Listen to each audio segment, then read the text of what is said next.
히브리서 말씀이 정결하게 하게 하시는 것, 주님께서 우리에게 대제사장이시고 우리의 죄와 우리의 한계를 깨끗게 하시는 분이신 것을 지난 9장서부터 계속해서 이렇게 우리에게 도전하고 설명하고 계십니다. 히브리서 9장과 10장이 꽤 긴데 그 긴 말씀들이 성막과 그리고 그 성막에서 드려지는 예배와 그것이 나타나고 보여주는, 이렇게 비춰주는 예수 그리스도의 사역, 그분께서 우리에게 하신 일들을 설명하기 위해서 이렇게 할애하고 설명하고 있는데, 이것을 통해서 우리가 온전히 죄에 대한 확신과 용서에 대한 확신과 하나님께서 예수님을 통하여서 이루신 일이 어떻게 실제가 되었는지, 하나님께서 예수님을 통하여 아담 때서부터 계속해서 말씀해 오시고 선지자들을 말씀하셔 오셨던 가장 중요하고 핵심인 퍼즐이 예수님을 통해서 어떻게 이루어지는지를 계속해서 설명하고 계십니다. 이 히브리서를 읽는 사람들이 유대 사람들이고 그리고 레위기와 성막의 전통을 잘 아는 사람이라는 것을 다시 떠올려 보면, 그들이 몇백 년 동안 거의 1000년 넘게 자신들의 죄가 용서받기 위해서 해야 했던 일, 제사하고 예배하는 일, 행위로서 그것을 꼭 지켜야만 자기의 삶의 중요한 중심을 차지하고 있는 것들을 바꿔서 그것이 예수 그리스도를 보여주시는 중요한 비유이고 유비이고, 그리고 그것이 예수님을 곧 나타나기 위한 하나님의 약속이 계속해서 한시적으로 나타나게 된 것이다. 이제 이걸 인정하게 하고 그리고 마음속에 온전히 믿어지게 하는데 아주 중요한 설득이 되고 있다, 이렇게 살펴보았습니다. 율법을 통해 드려지는 제사, 이것이 근본적인 죄를 자체를 없앨 수는 없다라는 겁니다. 우리가 드리는 예배, 양을 잡아드리고 염소를 잡아서 드리는 죄, 이것은 우리가 떠오르는 죄, 우리의 생각과 우리의 마음속에 있었던 행동으로 인한 죄, 그것에 대해서 그렇게 희생물, 양이나 비둘기나 염소에게 안수를 해서 전가한다고 하는데, 전가시켜서 그것을 대신 대속함으로, 죽임으로 죄가 용서되었다라고 확증하는 방법인데, 그런데 이것이 죄라는 것의 원래 뜻, 다시 말해서 하나님께로부터 멀어져 있는 관계, 어긋나 있는 관계를 자체를 이거 어떻게 설명하는 데에는, 넘어서게 하는 데에는 이렇게 하는 것이 크게 의미가 없다라는 겁니다. 당장 우리의 죄가 우리로부터 용서받고 주님께서 용서하셨다는 것을 믿게 되는 데 있어서의 예배는 우리의 보여지는 예배로서 그렇게 기능해 왔지만, 아주 근본적이고 우리가 원죄라고 할 만한 그 죄의 잘못된 경향성을 치유하고 대속하는 데 있어서 이것은 완전한 제사가 아니라는 거예요. 그걸 설명하기 위해서 예수님이 그 일을 하셨고, 예수님 때문에 우리가 바로 이 죄로부터, 잘못된 어그러진 하나님과의 관계로부터 자유하게 되고 온전하게 회복하게 되었다라는 말씀입니다. 이 일을 이루시는 데 있어서 예수님께서 하신 일이 첫 번째로 주님이 우리를 위해서 십자가를 지신 것으로 인하여서 얻게 된 승리, 그 완전한 승리가 이루어지는 날까지 주님이 기다리고 계신다라는 것에 주목하고 싶어요. 13절 말씀을 보면, 그리고서 그는 그의 원수들이 그의 발 아래에 굴복할 때까지 기다리고 계십니다 라고 이렇게 이야기합니다. 예수님께서 십자가에서 죽으신 것은 단 한 번의 사건이었습니다. 역사상 단 한 번의 사건이었고, 그런데 이 십자가 사건이, 십자가의 은혜가 아담 때서부터 내려온 하나님의 약속을 완성한 사건이면서 동시에 이후 모든 사람들, 예수님 이후에 태어날 모든 사람들, 우리에게 이르기까지 이런 모든 사람들에게 영향력을 주고 해당이 되는, 곧 주님을 믿고 의지하는 사람들에게 온전한 약속이 되는 구원의 통로입니다.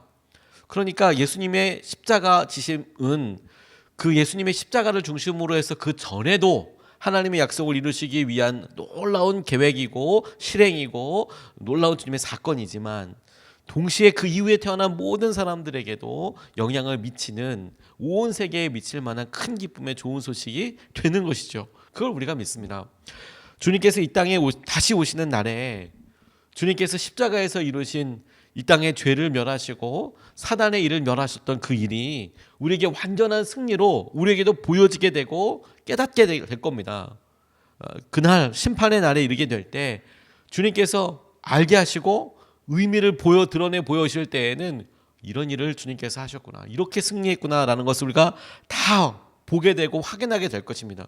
그게 주님이 오시는 최후의 날에 우리가 누리게 될 승리일 텐데, 그런데 그때까지 승리를 향해 나아가는 과정을 우리가 거치고 있는 겁니다. 완전하게 이루실 그날을 향하여서 나아가고 있는 것이죠. 주님은 원수들에게 완전히 승리하실 날을 기다리고 있습니다. 이 땅에 당신께서 이루시고 그날에 이를 이루시기 위한 승리가 우리 가운데도 드러나고 세상 가운데도 드러나고, 그것을 놓고 기다리고 계시고, 우리도 우리 삶을 보면서 그 주님의 시선과 주님의 마음을 함께 기다리고 함께 의지하겠다는 생각이 들었습니다. 주님이 기다리고 계신다는 거, 이 땅에 다소 우리가 보기에 지금은 이게 승리한 거야, 이게 죄로부터 우리가 완전히 정결하게 된 거야 라고 생각할 때, 이 세상이 정말 그러냐라고 생각해 보면 진짜 그러냐 잘 모르겠고, 혹은 마음속에 여러 증거들을 모으려고 해도 명확하지 않다고 생각될지 모르겠지만, 주님은 십자가에서 이미 승리하셨어. 부활의 사건을 통해서 놀라운 생명이 우리 가운데 함께 있어. 그리고 그날을 기다리는 것처럼 우리도 우리 자신의 믿음과 우리도 우리에게 되어진 일을 보면서 우리에게 당장 느껴지는 상황과 환경을 보고 너무 쉽게 낙담하거나 혹은 보여지는 것으로만 판단할 것이 아니라, 하나님께서 우리에게 예수님을 통하여 이루신 그 일, 그것이 완성되는 날을 위해서 우리도 기다리는 것, 우리도 그것을 바라보는 것, 완전한 승리와 약속의 성취가, 말씀이 이루어지는 것을 우리도 함께 기다리는 것, 이걸 믿음이라고 이야기한다고 싶어요. 이게 믿음이다. 우리가 흔히 결정적인 날을 표현할 때 D-Day라는 말을 많이 쓰죠. 수능시험 얼마 전에 있었지만 수능시험 D-Day 써놓고서 수능시험이 이날이니까 거꾸로 일을 세기도 하고 며칠 있다가 시험을 본다. 혹은 결혼식이 앞에 있으면 소중한 사람의 결혼식일 때 D-Day 써놓고, 이날이 약속된 날이지, 이날이 중요한 날이지, 그래서 거꾸로 세서 며칠 남았다 어떻게 하기도 합니다. 입학도 그렇습니다.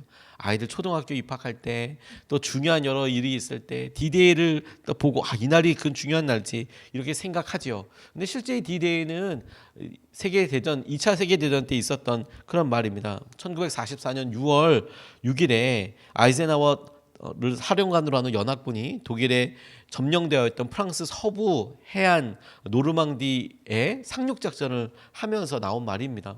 그날을 결정적으로 세계대전에, 제2차 세계대전에 이 결정적인 날이 된 거예요.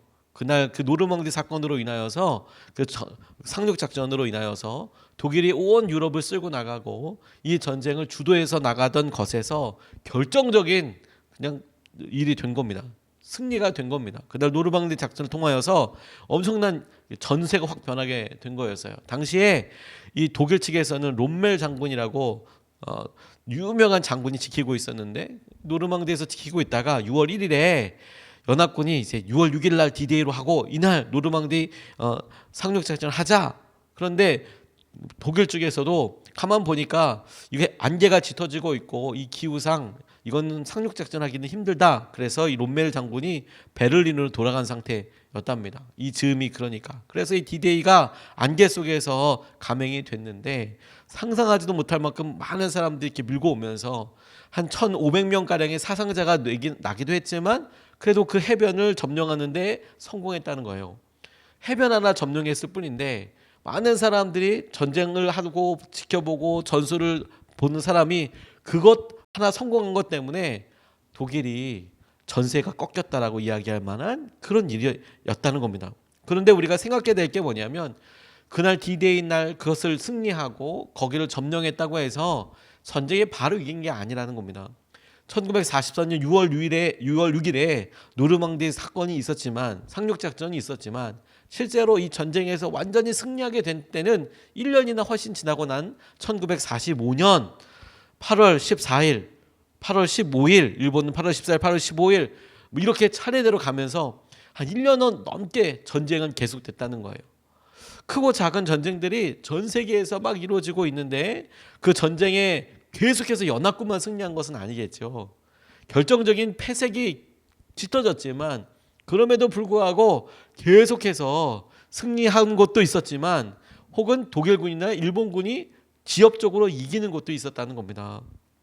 일본 같은 경우에는 그들이 패전하고 그럴 때까지 끝까지 자기네들이 이기고 있다고 사람들에게 그렇게 전단을 뿌리고 홍보하고 신문사들도 다 그렇게 이야기했대요. 어느 전장에서 우리 일본군이 이기고 있다 막 이런 식으로 거짓 선전을 막 하고 그랬답니다. 실제로 조그만한 뭐 그런 승리가 있었을 수도 있겠죠. 그런데 대세는 이미 기울었죠. 그래서 승리하게 된 V-Day까지 우리가 시간을 쭉 있게 되는데 D-Day와 V-Day 사이 이미 결정적인 여러 일들에 있어서 가장 중요한 핵심적인 일이 이루어졌고, 그리고 하나님께서 완전히 회복하실 그날까지 그 사이를 우리가 살고 있다라는 거예요.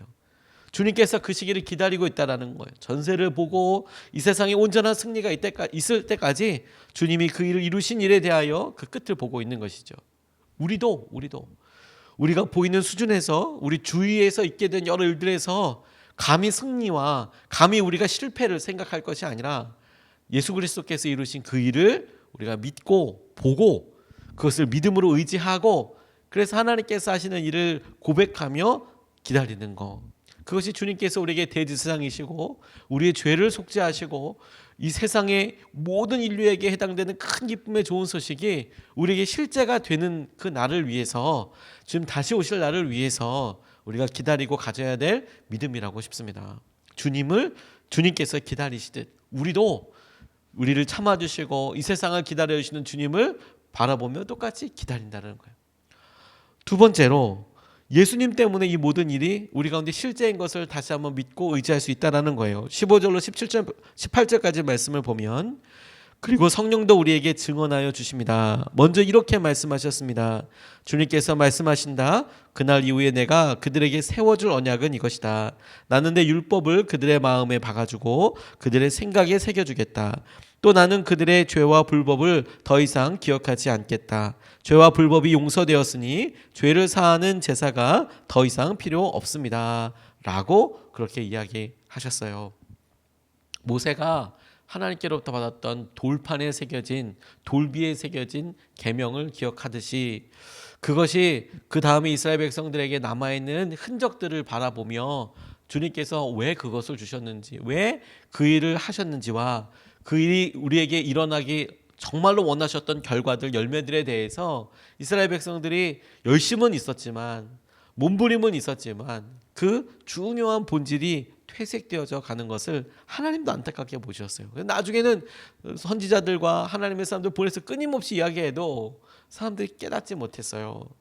그러자 주님께서 약속하신 대로 때가 되어서 주님을 성령께서 우리의 마음속에 당신의 말씀과 약속을 새겨주시고 끊임없이 우리의 마음에서 일하시고 주도해 나가실 것이다. 이렇게 이제 말씀하고 계시는 건데요. 주님께서 우리에게 포기하지 않으신다는 거예요. 포기하지 않으시고 우리를 지키시며 우리를 인도하십니다. 우리를 지키시고 우리를 인도하세요. 하나님은 우리의 연약함과 죄에 대하여 온전히 사하시고 기억하지 않기로 결심하셨어요. 죄가 없어졌다, 우리가 믿음으로 이렇게 고백할 수 있는 근거는 그 죄의 대상, 그 죄가 향하고 있는 하나님께 그 죄를 죄로 여기지 아니하시고 그 죄를 기억하지 않으시기로 결심하셨기 때문이에요.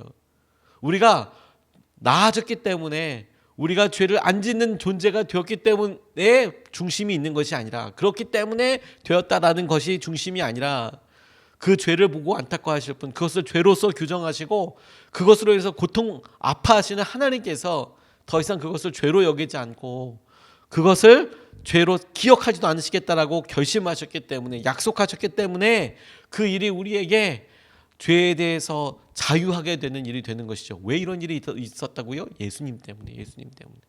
예수님을 보시고 예수님의 십자가를 보시고 그 일이 주님께서는 날마다 실제가 되고 날마다 예수님의 십자가를 떠올리시며 하나님께서 하시는 은혜가 실제가 되는 통로가 되게 하여 주시는 거예요. 예수님은 하나님께서 쓰신 안경과도 같은 겁니다. 요즘 안개가 날씨가 추워지면서 새벽 예배 이렇게 올 때 보면 안경이 굉장히 곤혹스러워요. 이 마스크를 쓰고 안경을 쓰다 보니까 뽀얗게 되는 일들이 너무 많거든요. 그래서 이제 우리 집사님이 주신 이렇게 안개가 안 끼는 뭐 이런 그걸 닦아보기도 하고 그런데 나중에는 막 물이 고이고 막 그렇더라고요. 이게 좀 대단하더라고요. 그래서 이걸 안경을 벗지 않으면 이게 참 쉽지 않을 정도로 그렇습니다. 꼭 닦아야 하는 그런 일이 있거든요. 안개가 일단 끼고 나면 온 세상이 안개 낀 상태로 보이죠. 전 세계가 안개가 없죠. 제 안경에만 이렇게 하얗게 김이 서리는 건데 그런데 제가 볼 때는 전부 다 김 서린 세상으로 보이게 됩니다. 선글라스를 끼면 선글라스 색깔로 다 이렇게 보이는 것처럼 예수님의 십자가는 하나님께서 우리를 보아주실 때 그것을 쓰시고 보아주시겠다. 은혜로 보아주시겠다. 라고 하신 주님의 결심인 거예요. 결심인 거예요. 그걸 우리도 함께 바라보고 함께 의지하는 것이죠. 우리 연약함이 아니라 우리를 위해 주신 십자가를 우리가 바라보고 예수님 때문에 하나님께서 하시겠다고 하신 약속을 우리도 예수님 때문에 예수님의 그 하신 일로 인하여서 하나님이 하신 일을 의지하고 붙잡는 것이라는 겁니다. 우리나라 초대 선교 역사가 있을 때 굉장히 지대하신 역할을 하신 분 중에 한 분이 이제 이기풍 목사님입니다. 이분이 어려서부터 아주 재치 있고 신동이라는 소리를 들을 만큼 그렇게 똑똑하고 재기 넘쳤답니다. 그런데 문제는 뭐냐면 이분이 6살 때 사서오경을 줄줄 외우고 그리고 뭐 시서화에도 서예에도 남다른 재주가 있고 막 그렇고 뭐 붓끝이 백일장에 나가서 장원이 되기도 하고 그랬음에도 불구하고 이분의 증조부가 역적이었어요. 역적. 홍경래 난에 그렇게 관련이 되어 있어서 역적의 자녀인 거예요. 자손인 거예요. 그러면 이제 연좌제로 다 그 가족이 그 자손들이 적어도 관료가 될 수는 없었거든요. 과거 시험을 볼 수 없었거든요. 그러니까 그 시기를 뭐 혈기방장한 그런 상태로 막 이걸 어떻게 보낼 거냐 그러면서 이제 술과 뭐 방탕함으로 싸움으로 이렇게 보내었어요. 근데 하루는 술에 가득 취해서 평양 거리를 걷고 있는데 마침 평양 좌수의 행차가 그 앞을 지나가는데 도도하게 말을 타고 있는 그게 비위가 상해서 막 끌어내리고 관리를 끌어내리고 막 그랬답니다. 그래서 옥살이도 하고 그런 차에 막 불같은 성격, 세상을 미워하고 그러던 사람인데 어느 날은 길 가다 보니까 코가 큰 백인이 막 전도하고 이러고 있는 걸 본 거예요. 근데 그게 그렇게 꼴보기가 싫은 거예요. 그래서 집을 몰래 알아봤다가 저놈들이 우리나라를 뺏으려고 그러는 거 아닌가. 그래서 몰래 알아둔 그 집에 한 친구 대여섯 명과 함께 가서 돌을 그냥 무차별로 막 던지고 막 그랬대요. 맞아 죽으라고 막 그냥 돌을 막 던지고 당시에 뭐 우리나라가 뭐 아주 크다라고 뭐 그렇게 뭐 튼튼한 뭐 이런 게 아니라 돌집 아닙니까? 그리고 뭐 초가집이 있고 그리고 뭐 문은 나무죠 뭐 어떤 기와집이 있다고 하더라도 그렇게 튼튼한 상황은 아니죠. 그 장정들이 막 돌을 던지면 뭐 그게 뭐 성할 수가 없지 않겠습니까? 그리고 도망치고 막 그랬는데 더 한 걸음 더 나가서 한 달 어느 지나고 나니까 수많은 사람들 가운데 말을 막 하고 있는 한국말 떠듬떠듬 이야기하고 옆에 있는 사람한테 막 말 시켜서 이렇게 하는 또 그런 백인을 만난 거예요. 그러니까 너무 또 배알이 뒤틀려서 돌을 또 던져버렸대요. 원래 돌을 던졌더니 이 턱에 정통으로 맞아서 선교사님이 피가 막 나고 막 큰 일을 당한 것이죠. 마포 3녀 선교사님이었는데 그리고 그걸 보고 유유히 사라져 도망갔답니다.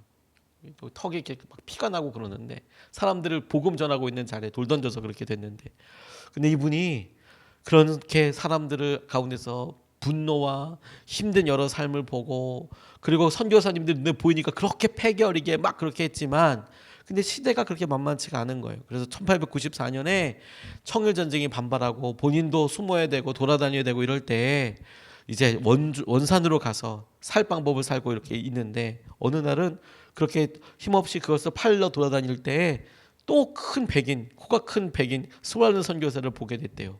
근데 순간적으로 그걸 보는 순간 다른 사람인데 마포 3년 선교사님이 아니고 스왈른 선교사님이라는 분을 만나게 됐는데 자기가 돌 던져서 피가 그렇게 낭자하던 선교사님이 생각이 나더라는 거예요. 와, 이 사람이 원산까지 쫓아왔구나 이런 생각이 들어서 갑자기 그것이 양심에 괴롭고 힘들어져서 막 힘들고 어려웠는데 꿈에 자신을 나무라는 사람을 만나게 됐대요. 예수님이죠. 눈물과 콧물이 뒤범벅되어서 과거의 죄증을 다 고백하고 회개했답니다. 그리고 찾아가게 됐대요. 스왈른 선교사님의 집을. 그랬더니 스왈른 선교사님이 분명히 당신을 예수님이 귀하게 쓰실 것입니다. 형제의 죄는 이미 예수님이 사하여 주셨습니다 라고 그렇게 말해 주시면서 마포 3년 선교사에게 저지른 죄를 막 회개한 다음에 세례도 받고 그리고 하나님께서 부르신 대로 사역자로 이렇게 서게 됩니다. 그리고 최초로 제주도에 선교를 가게 되는데, 최초로 선교사로 제주도를 전도하게 되는데 너무 힘들고 너무 어려웠대요. 근데 그때마다 마포사녀 선교사님의 흉터 이렇게 생각하면서 그가 선교사를 만나게 되거든요. 자기가 돌 던졌던 그거 모습을 보기도 하고 흉터도 남아있는데 그 흉터를 생각하면서 굶고 핍박받고 힘든데도 꿋꿋이 살아가면서 하나님의 말씀을 전하는 통로가 되었다는 거예요. 근데 그 과정을 보면 얼마나 그가 힘들었는지, 얼마나 많이 모진 고통을 당했는지, 얼마나 외롭고 얼마나 굶었는지 어떻게 이럴 수 있을까 싶지만, 그래서 몇 번 이건 선교국에 전화해서 편지를 보내서 나 여기서 철수하면 안 되냐, 제주도 다시 돌아가면 안 되냐. 근데 그때마다 이 수아른 선교사님을 통하여서 만나게 된 예수님, 마포삼녀 선교사님의 흉터 그거 기억나서 끝까지 그 자리에서 사역하고 있었다라는 겁니다. 우리가 예수 그리스도의 십자가, 그것이 하나님께서 우리를 보실 때에 마치 안경처럼 우리의 죄를 사하시겠다라는 그 약속, 그 결심을 우리가 떠올리면서 우리를 위해서 주신 예수님을 하나님께서 보호하시겠다고 약속하신 그 예수님 때문에 오늘도 우리가 우리의 연약함을 연약한 모습대로 보아주는 게 아니라 은혜로 덮어서 주님, 오늘도 우리가 이것을 넉넉히 넘어서게 될 것을 믿습니다, 의지합니다, 이렇게 고백하며 주님의 은혜를 누리게 되었으면 좋겠습니다. 두 가지 말씀을 같이 나눴습니다. 첫 번째로 주님이 기다리고 계세요. 우리에게 이루어질 온전한 승리의 날을 위해서 주님이 기다리고 계십니다. 우리도 믿음으로 이것을 기다립니다. 주님 우리를 붙잡아 주시고 이끌어 주시고 우리 가운데 행하시는 주님의 놀라운 은혜를 오늘도 우리가 보게 하여 주시고 기다릴 때 힘을 주십시오. 또한 예수님 때문에 우리에게 이루어진 일을 우리도 바라봅니다. 하나님께서 예수님을 통하여 이루신 그 일을 보시며 우리의 죄를 보지 않기로 결심하셨듯이 우리도 예수님 때문에 이루어진 그 일을 보며 주님이 행하실 은혜를 붙잡고 오늘 하루 기도하며 나아가면 좋겠습니다.